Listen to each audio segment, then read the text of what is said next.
Hai semua, balik lagi bersama saya Cica di sini. Kali ini saya bakal ngelanjutin alur cerita 5 Daudi versi novelnya ya. Dan semoga kalian suka. Oke, tanpa banyak basa-basi, yuk kita simak alur ceritanya.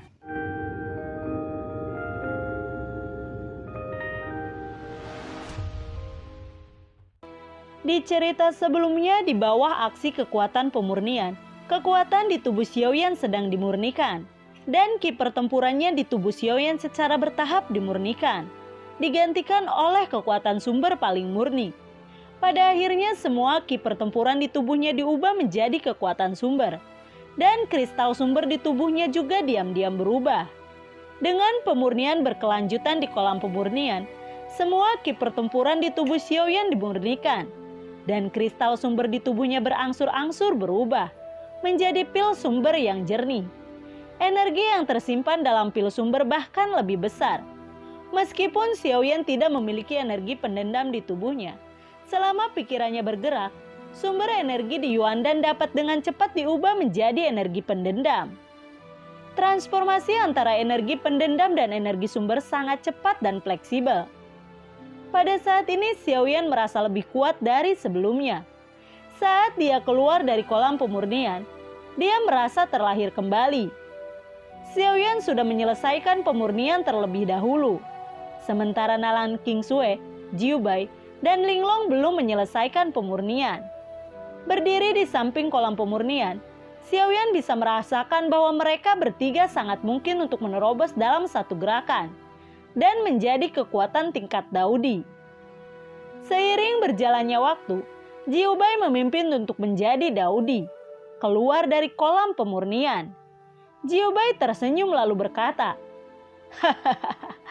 Paman Long juga seorang kaisar Dou sekarang.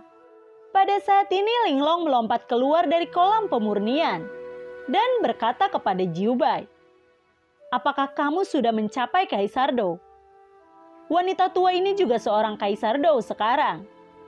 Jiu Bai dan Linglong dipromosikan menjadi kaisar Dou satu demi satu. Dan setelah beberapa saat, Nalan Qingsui akhirnya dipromosikan dan menjadi kultivator.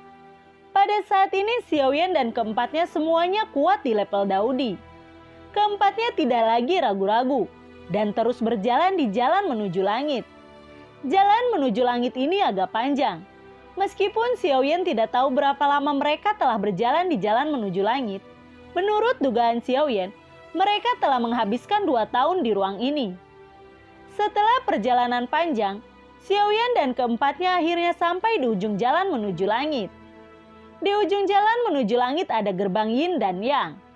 Xiaoyan terlalu akrab dengan gerbang Yin dan Yang Bagua ini. Saat itu ketika dia memasuki jalur dari benua Daoqi, ada gerbang Yin Yang Bagua di ujung jalur. Kali kedua Xiaoyan bertemu dengan gerbang Yin Yang Bagua adalah setelah pertempuran dengan peri tanpa hati. Selain 2 kali sebelumnya, ini adalah ketiga kalinya dia bertemu gerbang Yin dan Yang Bagua. Dia selalu merasa bahwa gerbang Yin Yang Bagua sangat aneh. Bagaimana gerbang Yin Yang Bagua ini bisa ada di sini? Mengapa itu muncul di sini? Apa sebenarnya yang dilakukannya? Apakah gerbang Yin Yang Bagua sama yang dia temui 3 kali? Pertanyaan-pertanyaan ini membuat Xiaoyan sedikit bingung. Tetapi Xiaoyan tidak terlalu memikirkan masalah ini. Dia dengan hati-hati mengamati gerbang Bagua Yin yang di depannya dan melihat beberapa kata tertulis di pintu itu. Pintu kehidupan abadi. Xiaoyan, setelah melewati gerbang keabadian ini, kita harus memasuki alam keabadian, ucap dari Nalan Qingsui.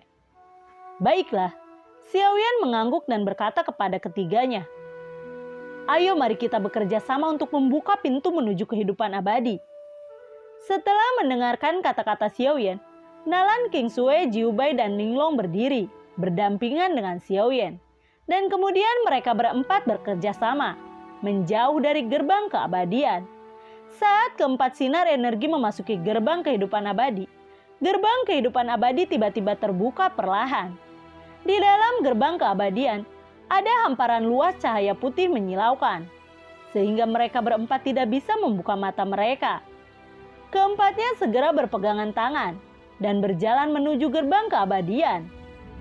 Saat mereka berjalan ke gerbang keabadian, mata mereka berempat tiba-tiba menyala, dan dunia yang luas dan magis muncul di depan mereka. Ini adalah dunia yang sangat luas. Di kejauhan awan dan kabut berkabut. Gunung abadi yang tingginya lebih dari 10.000 kaki, air terjun yang jatuh dari langit, dan kuil-kuil megah menjulang di antara awan dan kabut. Bukankah situasi ini negeri dongeng dalam legenda? Di sekitarnya Kyonghua ada di mana-mana, Yao Chao ada di tanah, dan semua jenis makhluk abadi dan hewan berjalan santai di tanah. Lingkungan di sini damai dan tenang. Di tanah ada sebuah jenis pohon peri. Banyak di antaranya memiliki buah-buahan yang berwarna-warni, dan aroma buah yang kental meluap. Langit begitu biru dan udara begitu segar. Tempat ini memang tidak sebanding dengan benua Ki asal. Xiaoyan juga melihat banyak pemandangan indah di benua Ki asal, seperti Sengnan Xuanji, Klan Xiao Xuanji, dan kota di langit. Dibandingkan dengan negeri yang sebelumnya, tempat ini jauh lebih indah. Sangat indah, ucap dari Nalan Kingsue. Wah, buahnya banyak. Jiubai tidak tertarik dengan pemandangan yang indah. Yang dia pedulikan adalah buah peri yang tumbuh di pohon. Dia menghela napas dan bergegas turun. Jiubai bergegas turun. Xiaoyan dan yang lainnya mengikuti. Beberapa orang datang ke taman pohon peri, dan mereka merasa sedikit terkejut. Buah-buahan di pohon itu berwarna-warni, dan setiap buahnya sangat jernih, seperti mutiara dan batu giok. Nalan Kingsue berpikir dalam hati, apakah jenis buah ini bisa dimakan?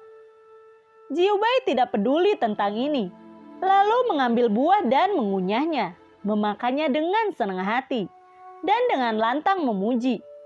Wah, enak, enak sekali. Melihat Jiubai sedang makan dengan nikmat, Xiaoyan juga memetik buah yang indah dan memasukkannya ke dalam mulutnya. Rasa buah ini sangat manis, dan itu benar-benar yang terbaik di antara buah-buahan. Dan tidak menemukan buah seperti itu di benua Ki asal.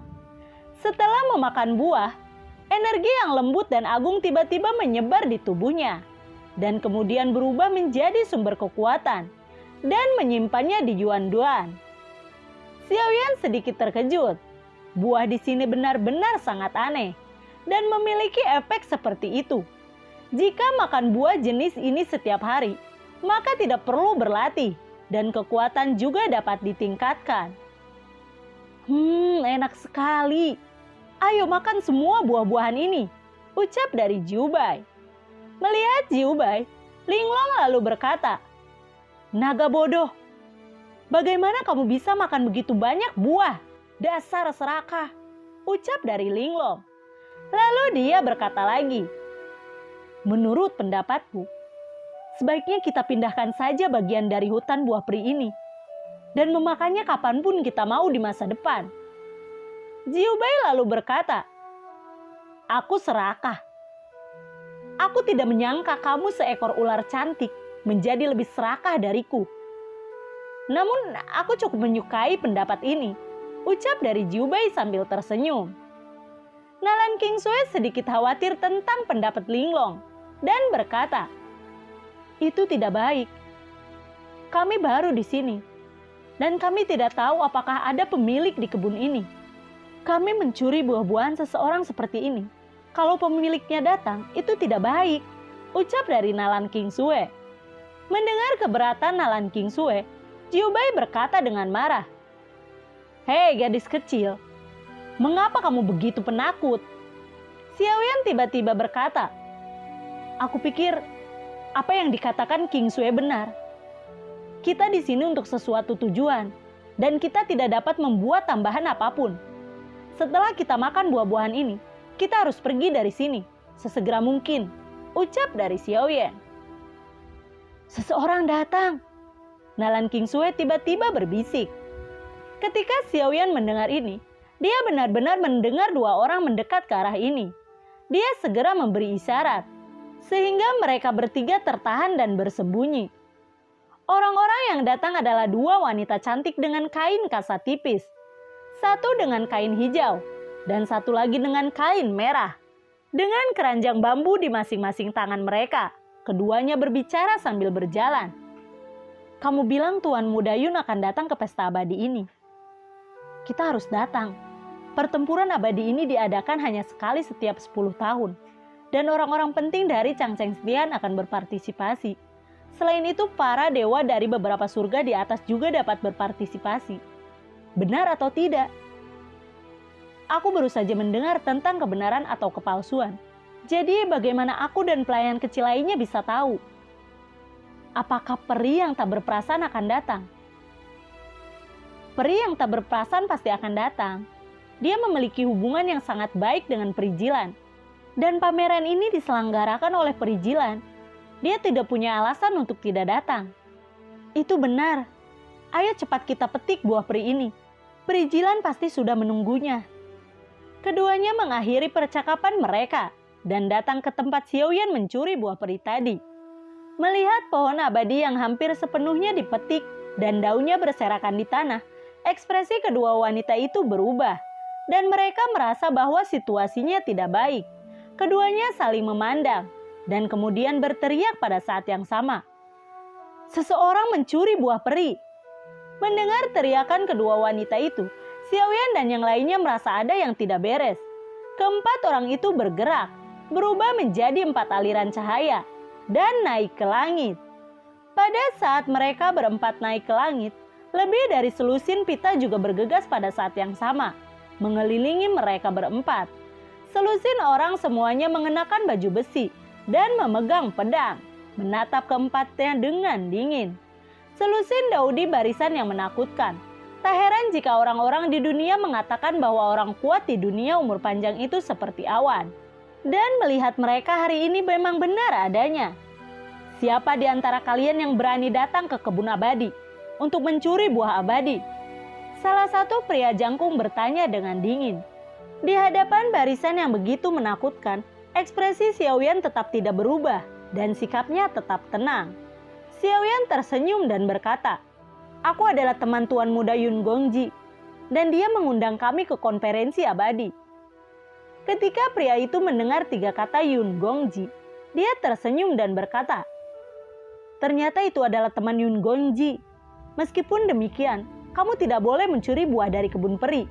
Kalian harus mengikutiku untuk mengatakannya kepada Perijilan." "Aku juga kebetulan akan mengunjungi Perijilan." Xiaoyan tersenyum tenang. Namun meskipun dia tampak santai, dia tidak merasa damai di hatinya.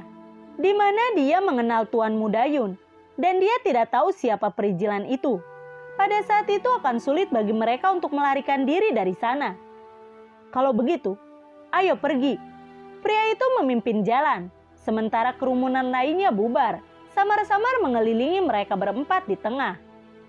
King Sue, Jubai, Linglong, lakukan. Tepat sebelum semua orang hendak berjalan, Xiaoyan tiba-tiba berteriak keras, dan dia bergegas menuju seorang pria berbaju besi. Jiubai, kenalan King Sue dan Linglong yang sudah bersiap untuk itu, juga meluncurkan serangan pada saat yang sama. Penjaga itu sangat banyak, dan mereka tidak pernah membayangkan bahwa pihak lain akan berani menyerang ketika pihak mereka sendiri memiliki keunggulan mutlak. Di bawah serangan mendadak Xiaoyan dan yang lainnya, selusin orang tiba-tiba menjadi tersebar. Duar, duar, duar. Setelah ledakan keras, Xiaoyan dan yang lainnya meledakkan salah satu kaisar Dou yang lain. Pengepungan tiba-tiba runtuh dan mereka berempat tidak berani bertarung. Jadi mereka buru-buru melarikan diri. Melihat Xiaoyan dan yang lainnya melarikan diri, pria jangkung yang bernama Wang Ji yang memimpin sangat marah. Dan kemudian dia tertawa. Hahaha. Baiklah, kamu berani menipuku. Wang Ji sepertinya tidak sabar. Sangat mungkin mereka adalah mata-mata yang dikirim oleh musuh. Cepat tangkap mereka hidup-hidup. Jika mereka berani melawan, bunuh mereka di tempat, ucap dari Wang Ji. Kemudian mereka mengejarnya. Jiubai menoleh ke belakang dan melihat selusin sosok terbang cepat seperti kilat. Dia lalu berteriak, "Oh ibuku naga, mereka mengejar kita," ucap dari Jiubai. "Ini semua salahmu, karena kamu serakah untuk buah peri, menyebabkan begitu banyak masalah, dan melibatkan aku," ucap dari Linglong. Kamu masih memiliki wajah untuk berbicara tentang aku. Bukankah kamu juga makan dengan senang hati?" Mendengar ini, Jiu Bai sangat tidak senang dan segera membalas.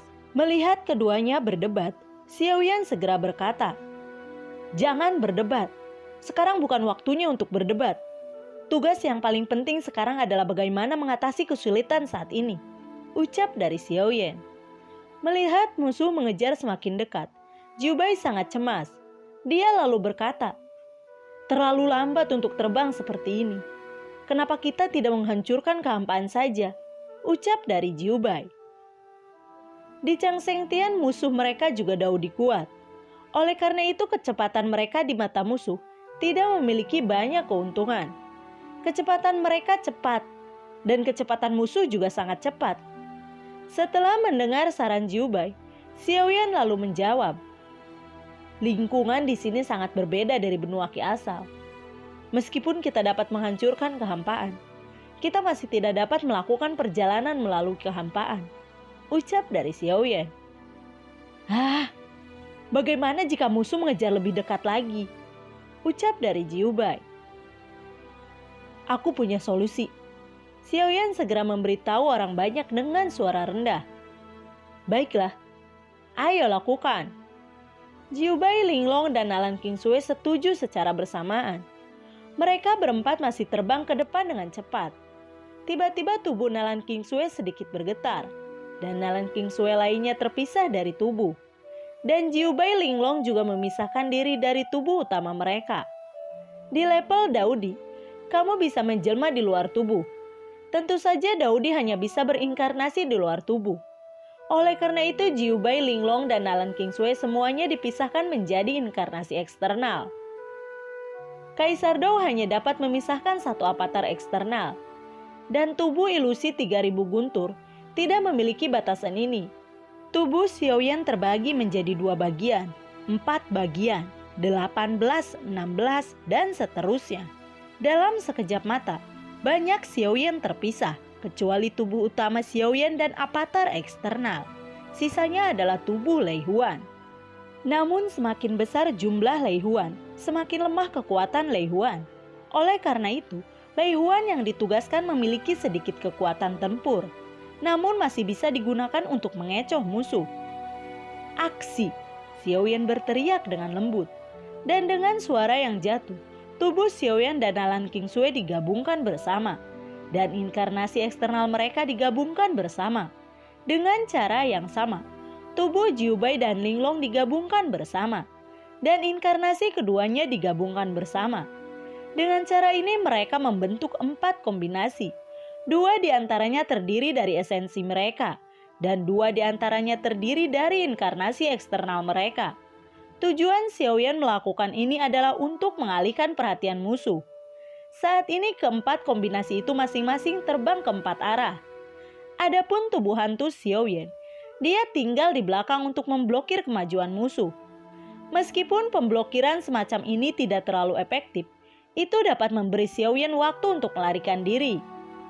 Xiao Yan dan Nalan Qingsui terbang jauh ke barat, dan ketika mereka melihat ke belakang, mereka melihat 3 sosok mengejar mereka. Xiao Yan menoleh dan berbisik di telinganya, "Aku akan mempercepat. Pegang erat-erat. Aku akan membawamu pergi dari mereka." Nalan Qingsui mengangguk dan tiba-tiba merasakan telapak tangan Xiao Yan melingkari pinggang rampingnya. Setelah sedikit ragu, Nalan Qingsui memeluk tubuh Xiao Yan dengan tangannya.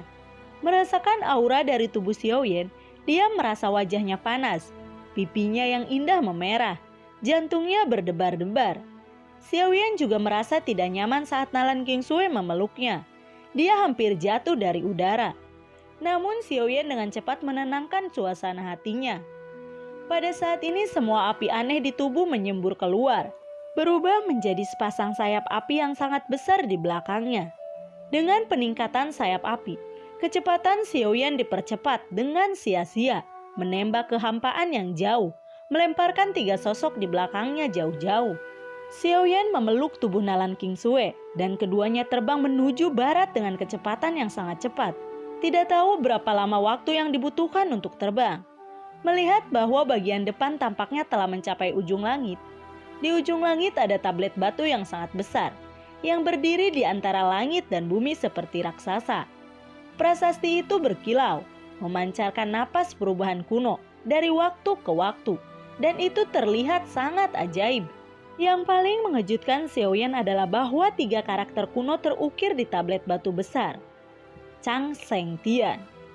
Xiaoyan terkejut karena prasasti di depannya persis sama prasasti yang dilihatnya di batu 3 kehidupan.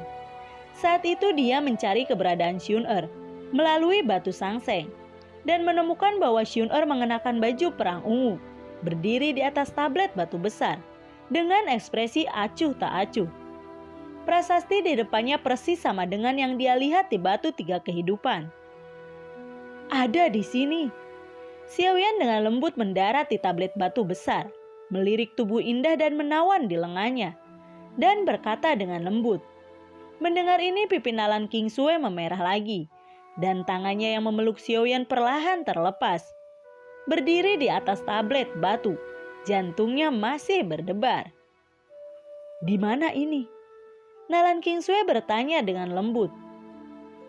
Aku juga tidak tahu, ucap dari Xiaoyan.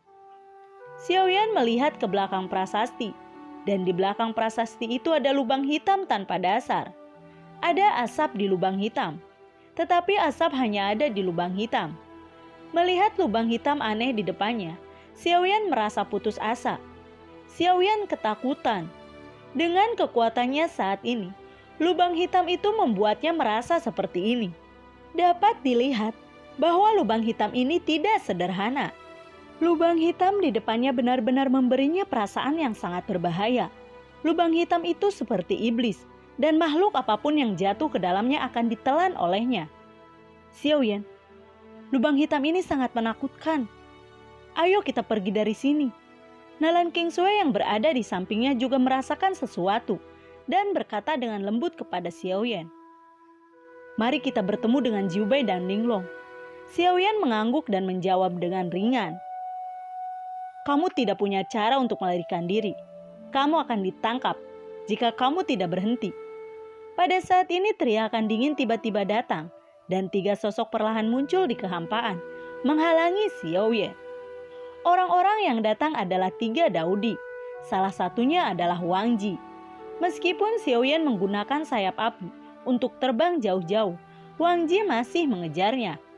Melihat ketiganya mengejarnya, Xiaoyan tidak takut. Sekarang ini adalah situasi 3 lawan 2. Dia sendiri sudah lebih dari cukup untuk menghadapi 2 Daudi. Dan Daudi lainnya diserahkan kepada Nalan King Sue. Xiaoyan berbisik kepada Nalan King Sue. King Sue, kamu hanya perlu melawan 1 orang. Dan sisanya serahkan kepadaku. Nalan King Sue lalu mengangguk. Lalu, bagaimanakah kelanjutan ceritanya? Nantikan video Cica selanjutnya ya. Bagi kalian yang suka akan alur cerita yang Cica bawain, kalian bisa like, komen, share ke teman-teman kalian ya. Cica ucapin terima kasih juga buat kalian yang udah mensupport Cica lewat link Saweria di bawah kolom deskripsi. Dan semoga sehat selalu ya buat kalian. Cica mohon pamit dan assalamualaikum, dadah.